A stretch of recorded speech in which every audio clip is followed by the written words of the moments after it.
ನಮಸ್ಕಾರ, ಸುದ್ದಿ ದಿನಕ್ಕೆ ಸ್ವಾಗತ. ನಾನು ರಾಹುಲ್. ಪ್ರಮುಖ ಸುದ್ದಿಗಳನ್ನ ನೋಡೋಕ್ಕೂ ಮುಂಚೆ ಈ ಕ್ಷಣದ ಹೆಡ್ಲೈನ್ಸ್.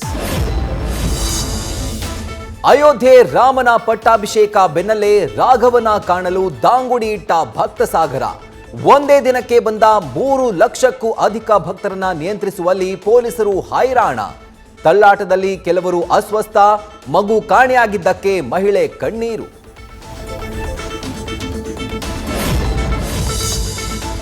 ಮೆಕ್ಕಾ ವ್ಯಾಟಿಕನ್ ಸಿಟಿ ಹಿಂದಿಕ್ಕಿ ವಿಶ್ವದಲ್ಲೇ ಹೆಚ್ಚು ಭಕ್ತರನ್ನ ಸೆಳೆಯುವ ಕ್ಷೇತ್ರವಾಗುವತ್ತ ಅಯೋಧ್ಯೆ.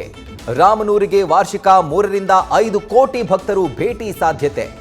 ರಾಮ ಮಂದಿರದಿಂದ ವಾರ್ಷಿಕ 1 ಲಕ್ಷ ಕೋಟಿ ರೂಪಾಯಿ ವಹಿವಾಟಿನ ಲೆಕ್ಕಾಚಾರ.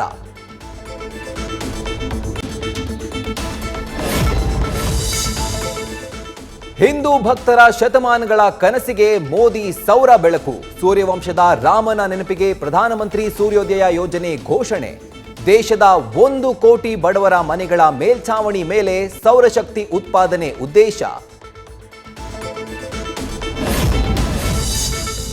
ಮದ್ಯಪ್ರಿಯರಿಗೆ ಮತ್ತೆ ಶಾಕ್ ನೀಡಲು ಮುಂದಾದ ಸರ್ಕಾರ. ಶೀಘ್ರದಲ್ಲೇ 8 ರಿಂದ 10 ರೂಪಾಯಿ ಏರಿಕೆಯಾಗಲಿದೆ ಬಿಯರ್ ದರ.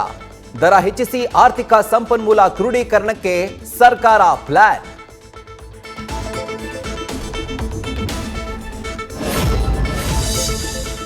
ಕನ್ನಡ ಪೂಜಾರಿ ಎಂದೇ ಖ್ಯಾತರಾದ ಅರ್ಚಕ ಕಣ್ಣನ್ ವೇತನ ತಡೆ ಹಿಡಿದ ಸರ್ಕಾರ.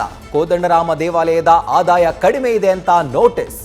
ವಿವಾದದ ಬೆನ್ನಲ್ಲೇ ಸಂಜೆ ಹೊತ್ತಿಗೆ ನೋಟಿಸ್ ವಾಪಸ್.